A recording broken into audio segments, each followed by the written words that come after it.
नमस्कार, मैं प्रियंका और आप देख रहे हैं सबले बढ़िया। आइए नजर डालते हैं आज की मुख्य खबरों पर। कोंडागांव धनोरा के पास हुए सड़क हादसे में 4 लोगों की दर्दनाक मौत हो गई है। मृतकों में एक महिला और 3 युवक शामिल हैं। घटना के बाद मौके पर पहुंची पुलिस ने शव को पोस्टमार्टम के लिए भेजा है और इसकी सूचना मृतकों के परिजनों को दी गई है। घटना धनोरा के कर्रापांव गांव के पास की है। बता दें कि बाइक में सवार 3 युवक फरस गांव के मोदे से केशकाल के इरा गांव राखी बंधवाने के लिए जा रहे थे। इस दौरान कर्रापांव गांव के पास सामने से आ रही बाइक के साथ जबरदस्त भिड़ंत हो गई। हादसे के बाद दोनों बाइक के परखच्चे तक उड़ गए। मौके पर पहुंची पुलिस ने शव को पोस्टमार्टम के लिए भेजा। वहीं घायल युवक को उपचार के लिए अस्पताल भेजा है, जहां उसकी स्थिति गंभीर बताई जा रही है। भाजपा पार्षद और कांग्रेस महापौर के खिलाफ पुलिस ने एफआईआर दर्ज की है। मामला राष्ट्रीय ध्वज के अपमान से जुड़ा हुआ है। दोनों ही राष्ट्रीय पार्टियों ने एक दूसरे के खिलाफ राष्ट्रीय ध्वज के अपमान की शिकायत दी थी।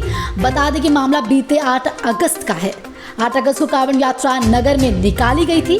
यात्रा में कांवड़ियों के साथ कांग्रेस की महापौर हेमा देशमुख व भाजपा पार्षद मणिभास्कर गुप्ता के द्वारा तिरंगा झंडा को उल्टा हाथ में लेकर रैली में शामिल होने का वीडियो वायरल हुआ था।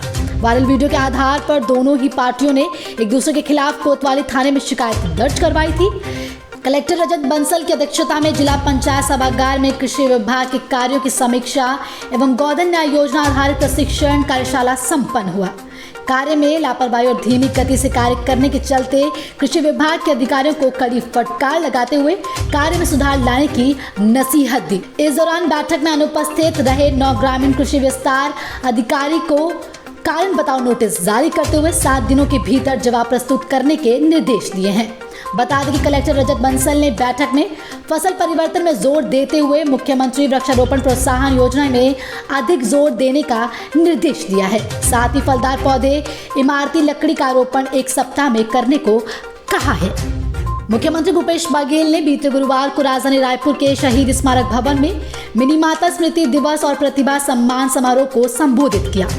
समारोह में मुख्यमंत्री ने कहा कि मिनी माता का व्यक्तित्व अतुलनीय था। सरल और सहज व्यक्तित्व की धनी मिनी माता ने अपना पूरा जीवन मानव सेवा के लिए समर्पित कर दिया। साथ ही मुख्यमंत्री ने इस मौके पर प्रथम महिला सांसद मिनी माता की 50वीं पुण्यतिथि पर डाक विभाग द्वारा जारी विशेष आवरण का विमोचन किया। बता दें कि कार्यक्रम का आयोजन गुरु घासीदास साहित्य एवं संस्कृति अकादमी प्रगतिशील छत्तीसगढ़ सतनामी समाज की ओर से किया गया था।